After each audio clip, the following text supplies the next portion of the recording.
എൻ്റെ ചാനലിലേക്ക് എല്ലാ കൂട്ടുകാർക്കും സ്വാഗതം. ഇന്ന് ഞാൻ തന്നെ നല്ല അടിപൊളിയായിട്ട് ടേസ്റ്റി ആയിട്ടുള്ള ഒരു കിങ് ഫിഷ് ബിരിയാണിയുടെ റെസിപ്പി ആയിട്ടാണ് വരുന്നത്. കുറച്ച് നാളായിട്ടുള്ള ആഗ്രഹമാണ് ഒരു ഫിഷ് ബിരിയാണി കഴിക്കണമെന്ന്. അങ്ങനെ ലുലുവിൽ പോയപ്പോൾ അവിടെ തന്നെ നല്ല അടിപൊളി കിങ് ഫിഷ് ഇരിക്കുന്നതും കണ്ട്. വില കുറച്ച് ജാസ്തിയായിരുന്നു, എന്നാലും ഒന്നും നോക്കിയില്ല. ബിരിയാണി കഴിക്കാനുള്ള മോഹം കൊണ്ട് അങ്ങ് വാങ്ങി. അങ്ങനെ നേട്ടെ കിങ് ഫിഷ് ഞാൻ നന്നായിട്ട് നെമ്മി എന്നാണ് ഞങ്ങളുടെ നാട്ടിൽ പറയാറ് കേട്ടോ. ഇത് നന്നായിട്ട് കഴിച്ചതിന് ശേഷം അതിനുള്ള മസാലക്കൂട്ട് തയ്യാറാക്കുകയാണ്. ആവശ്യത്തിന് ഉപ്പും മഞ്ഞൾപ്പൊടി, മുളക് പൊടി, പിന്നെ കുരുമുളക് പൊടിയും കുറച്ച് മസാലപ്പൊടിയും പെരിഞ്ചീരക പൊടിയും ആഡ് ചെയ്ത് കൊടുക്കുന്നത്. പിന്നെ കുറച്ച് വെളിച്ചെണ്ണയും കൂടി ആഡ് ചെയ്തതിന് ശേഷം നന്നായിട്ട് കുറച്ച് വെള്ളവും കൂടി ആഡ് ചെയ്ത് ഇങ്ങനെ ഒന്ന് മിക്സ് ചെയ്തെടുക്കാം കേട്ടോ. പിന്നെ ഇത് ഫിഷ് കുറച്ചെങ്കിലും നേരം നമ്മൾ ഫിഷ് എന്നല്ല എന്തായാലും നോൺ വെജിൻ്റെ എന്തായിട്ടായാലും കുറച്ച് നേരം നമ്മൾ ഇതുപോലെ ഒന്ന് മാരിനേറ്റ് ചെയ്ത് വെച്ചാൽ മസാലയൊക്കെ അതിൽ നന്നായിട്ട് പിടിച്ച് നല്ല ടേസ്റ്റ് ആവത്തുള്ളൂ. അതുപോലെ തന്നെ ഞങ്ങൾ ബിരിയാണി വെക്കുമ്പോൾ എപ്പോഴും ഫ്രൈ ചെയ്തിട്ടായിരിക്കും ചെയ്യുന്നത്. അതായത് ചിക്കൻ ആണെങ്കിൽ ചിക്കൻ ഫ്രൈ ചെയ്യും, പിന്നെ ഫിഷ് ആണെങ്കിൽ ഫിഷും ഫ്രൈ ചെയ്തിട്ട് വെക്കും. പിന്നെ ഫ്രൈ ചെയ്യുന്നതിൻ്റെ ഉപകാരം എന്ന് വെച്ചാൽ പൊടിഞ്ഞു പോകാൻ ചാൻസ് കുറവുമായിരിക്കും.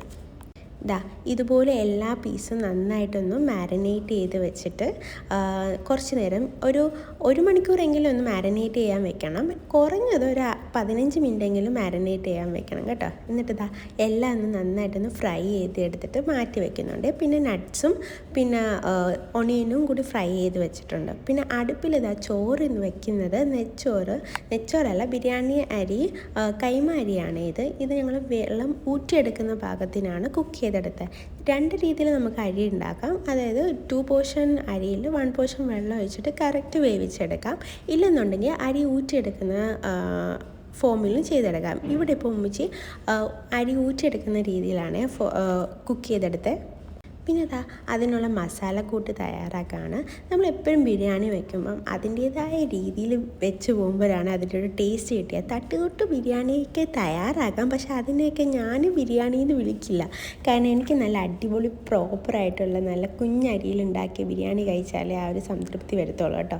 എന്നാലും തട്ടിക്കൂട്ട് ബിരിയാണി കഴിക്കും, എന്നാലും ഇങ്ങനെ ഉണ്ടാക്കുന്നത് ഭയങ്കര ടേസ്റ്റിയും ആയിരിക്കും അല്ലേ.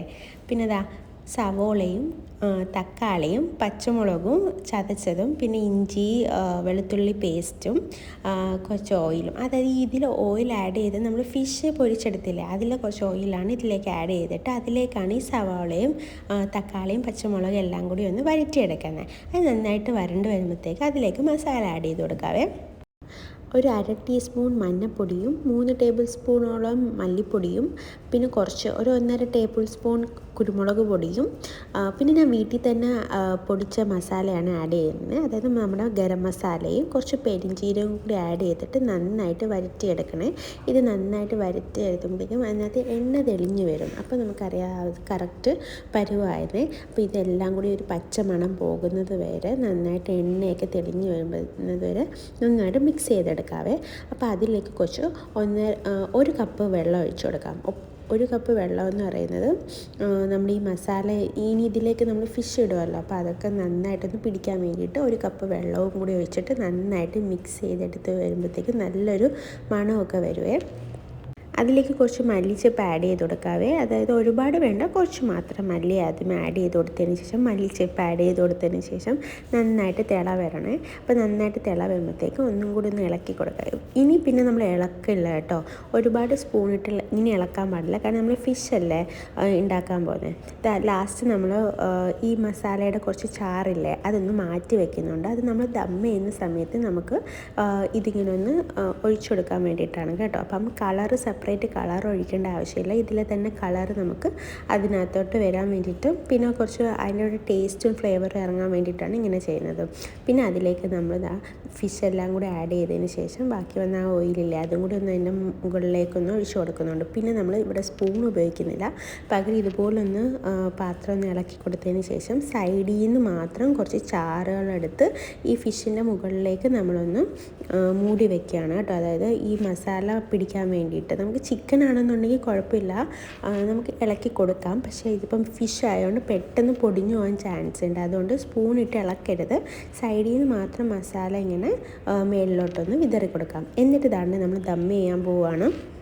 ഫസ്റ്റ് ലെയർ നമ്മൾ ഗ്രേവിയുടെ മണ്ടയിലേക്ക് റൈസ് ഇട്ട് കൊടുക്കാം. ഒരു ലെയർ ഒരു 2 ലെയർ റൈസ് ഇട്ടതിന് ശേഷം അതിൻ്റെ മുകളിലേക്ക് നമ്മൾ നേരത്തെ മാറ്റി വെച്ചിട്ട് മസാലയില്ലേ, ആ മസാലയും കൂടി ഒഴിച്ചിട്ട് പിന്നെ നമ്മൾ ഗാർണിഷിനായിട്ട് വേണ്ടി ഉണ്ടാക്കിയ നട്ട്സും മല്ലിച്ചപ്പും പിന്നെ സവാള ഫ്രൈ ചെയ്തതും കൂടി ഇട്ടിട്ട് കുറച്ച് നെയ്യും കൂടി ഇട്ട് പിന്നെ രണ്ടാമത്തെ ലെയർ ഉണ്ടാക്കാം. രണ്ടാമത്തെ ലെയറും സെയിം ഇതുപോലെ റൈസ് ബാലൻസ് ഉള്ളത് ഇട്ട് കൊടുത്തതിന് ശേഷം അതിൻ്റെ മുകളിലായിട്ട് കുറച്ച് ചാറും പിന്നെ നട്ട്സും ഈ ഉള്ളി പൊരിച്ചതും പിന്നെ മല്ലിച്ചപ്പെല്ലാം കൂടി ഇട്ടിട്ട് നമുക്ക് ദം ചെയ്യാൻ വെക്കാവുന്നതാണ്. എന്നിട്ട് ലാസ്റ്റ് താണ്ട് ഇതുപോലെ സ്പൂൺ വെച്ചൊന്ന് കുഴിഞ്ഞു കൊടുക്കുന്നുണ്ട് ചെറുതായിട്ട്. അത് ആവി ഇങ്ങനെ ഫുള്ള് സ്പ്രെഡ് ആവാൻ വേണ്ടിയിട്ടാണ്. പിന്നെ നമ്മൾ താണ്ട് ഇതുപോലെ ഒന്ന് അടച്ചതിന് ശേഷം ഞാൻ മുകളിൽ ഞങ്ങൾ ദം വെക്കാൻ നമ്മുടെ ഇടിക്കല്ലെടുത്തിട്ട് മണ്ടയിലെടുത്ത് വെക്കും. അപ്പം ആവി പുറത്തോട്ട് പോകത്തില്ല. പിന്നെ തന്നെ നമുക്ക് ആ ടൈമിൽ നമുക്ക് സലാഡും പപ്പടവും ഒക്കെ പൊരിച്ചെടുക്കാവുന്നതാണ്. അങ്ങനെ കുറച്ച് കഴിഞ്ഞിട്ട് ഒരു ചെറിയ ഫ്ലെയിമിൽ നമ്മളിതുപോലെ ദം ചെയ്ത് എടുത്തതിന് ശേഷം ദമ്മ് പൊട്ടിച്ച് നല്ല മണമായിരുന്നു കേട്ടോ ആ സമയത്ത്. ഇനി നമുക്കൊരു സ്പൂൺ എടുത്തിട്ട് പതിയെ ഒന്ന് ഇളക്കി കൊടുക്കാം. ഫിഷ് ആയതുകൊണ്ട് തന്നെ മൊത്തത്തിൽ ഇട്ട് ഇളക്കാൻ പാടില്ല, കാരണം ഫിഷ് പെട്ടെന്ന് പൊടിഞ്ഞു പോകും. അതുകൊണ്ട് നമ്മൾ ആദ്യമേ തന്നെ മുകളിലത്തെ റൈസ് ആ മസാല വരുന്നത് വരെ ജസ്റ്റ് ഒന്ന് ഇളക്കി ഒരു സൈഡിൽ നിന്ന് പതിയെ ഇളക്കിയിട്ട് ഇതുപോലെ ഈ കാണുന്ന മണക്ക് നമുക്ക് റൈസ് ഒന്ന് മാറ്റിയെടുക്കാം. എന്നിട്ട് ലാസ്റ്റിൽ നമ്മൾ പതിയെ സൈഡിലോട്ടാക്കിയതിന് ശേഷം ഫിഷ് പൊടിഞ്ഞു പോവാതെ തന്നെ ഓരോ ഫിഷായിട്ട് നമുക്ക് മാറ്റി വയ്ക്കാം. പക്ഷേ ഇവിടെ ഒരു 3-4 ഫിഷ് നമുക്ക് പൊടിയാതെ കിട്ടി. ഏറ്റവും അടിയിലിരുന്ന ഫിഷ് ഒരു 2 പൊടിഞ്ഞു പോയി കേട്ടോ. അതിന് എത്ര നോക്കിയാലും പൊടിയാതെ നോക്കിയാലും പൊടിയും, അതാണ് ഫിഷ്. പിന്നെ എന്തായാലും കുഴപ്പമില്ലായിരുന്നു, നല്ല ടേസ്റ്റായിരുന്നു. ഉമ്മച്ചിയാണ് പതിയെ പൊടിയാതെ എടുക്കുമായിരുന്നു. അങ്ങനെ ലാസ്റ്റ് ഏറ്റവും അടിയിലിരുന്ന 2 ഫിഷ് മാത്രം ഒന്ന് പൊടിഞ്ഞു പോയി. ബാക്കിയൊക്കെ അൽഹംദുലില്ലാ നല്ല രീതിയിൽ തന്നെ കിട്ടി. ചോറും നല്ല ടേസ്റ്റായിരുന്നു. എല്ലാവരും ഒന്ന് തയ്യാറാക്കി നോക്കണം. എളുപ്പമാണ്, കുറച്ച് സമയം എടുക്കും, കാരണം ബിരിയാണിയാണ്, കുറച്ച് ടൈം എടുക്കും. എന്നാലും ടൈം എടുത്ത് ഉണ്ടാക്കി കഴിക്കുമ്പോൾ ആ ഒരു ടേസ്റ്റില്ലേ, അതൊന്നും പറഞ്ഞ് അറിയിക്കാൻ പോലും പറ്റില്ല. മെയിനായിട്ട് ഫിഷ് ബിരിയാണിയൊക്കെ നമുക്ക് ഈ ഫിഷ് ബിരിയാണിക്ക് പറ്റിയത് ഈ നെമ്മീനൊക്കെ തന്നെയാണ് കേട്ടോ. പിന്നെ അതാണ്ട് സലാഡ് വെച്ച് നമ്മുടെ നാട്ടിൽ സലാഡ് എന്നാണെന്ന് പറഞ്ഞ്, പക്ഷെ ഇവിടെ വന്നതിന് ശേഷം ഞാൻ ഒരുപാട് പേര് കേൾക്കാൻ തുടങ്ങി ഇതിന് തന്നെ.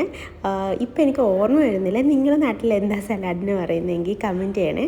പിന്നെ അതിൻ്റെ കൂടെ പപ്പടവും കുറച്ച് സലാഡും അച്ചാറൊക്കെ ആയിട്ട് ഇങ്ങനെ കുഴച്ചിട്ട് ഒരു ഉരുള വയ്ക്കാൻ നല്ല ടേസ്റ്റാണ്.